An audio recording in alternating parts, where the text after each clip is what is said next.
Habari kubwa kutokea kule Ulaya ni kwamba Ujerumani inajiandaa kwa mabadiliko ya kihistoria katika sera yake ya ulinzi.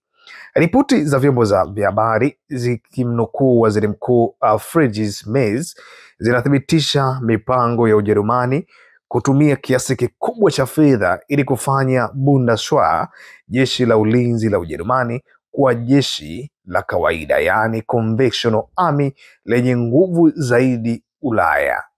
Ripoti za ndani za serikali na uchambuzi kutokea kwa jarida la Politico na wengine zinaeleza azma ya Ujerumani kama ifuatavyo.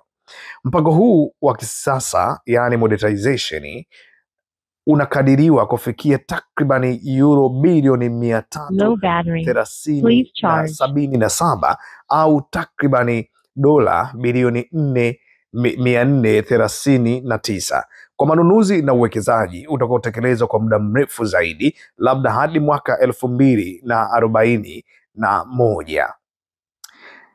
Lengo kuu lilitajwa na Merz ni kujenga jeshi la kawaida lenye nguvu zaidi barani Ulaya, kama jambo linalostahili nchi yenye idadi kubwa zaidi ya watu na nguvu kubwa zaidi kiuchumi barani humo.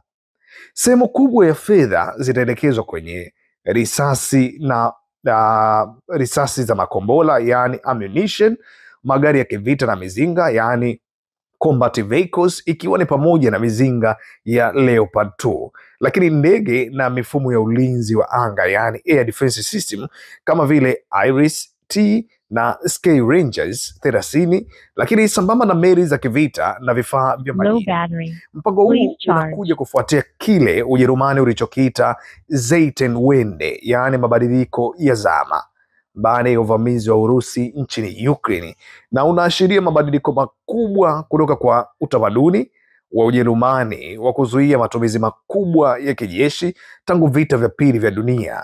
Ulinzi wa Bundeswehr sasa unachukuliwa kuwa kipaumbele cha juu kwa usalama wa Ulaya na ahadi kwa washirika wakubwa wa NATO.